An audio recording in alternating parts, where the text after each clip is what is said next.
Elle était clairement l'enfant préféré de sa mère de son vivant. Mais après le décès de cette dernière, elle n'a hérité d'aucun bien. Même son travail au sein de l'entreprise familiale lui a été retiré. Cet arrangement a d'abord fait croire à la femme que l'avocat avait sûrement fait une erreur avec le testament. Mais l'avocat a expliqué que sa mère lui avait simplement réservé d'autres choses.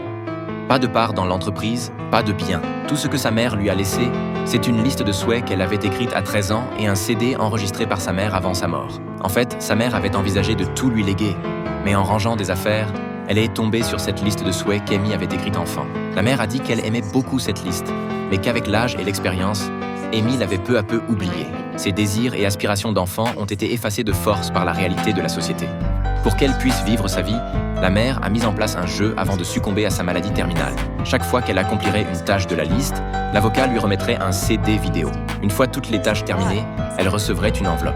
Amy n'avait pas le moindre intérêt à réaliser les choses inscrites sur cette liste de souhaits. Mais lorsqu'elle a appris qu'elle recevrait un enregistrement de sa mère de son vivant à chaque tâche accomplie, les choses ont changé.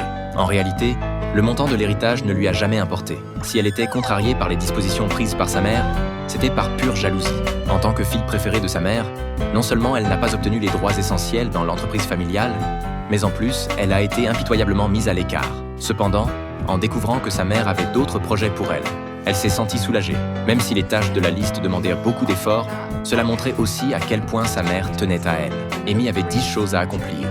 Et la plus difficile était la dernière, trouver le véritable amour. Pour comprendre ce qu'est le véritable amour, elle a demandé conseil à des amis, mais eux non plus ne pouvaient en donner de réponse absolue. Ils lui ont juste dit de se poser 4 questions après avoir trouvé son âme sœur. Premièrement, es-tu prête à tout partager avec lui? Deuxièmement, est-il gentil? Troisièmement, t'aide-t-il à devenir la meilleure version de toi-même? Quatrièmement, veux-tu avoir des enfants avec lui? Afin d'obtenir les autres enregistrements au plus vite, Amy est allée trouver le jeune avocat qui avait annoncé le testament. Tout en s'excusant pour son attitude précédente, elle a officiellement lancé ce jeu.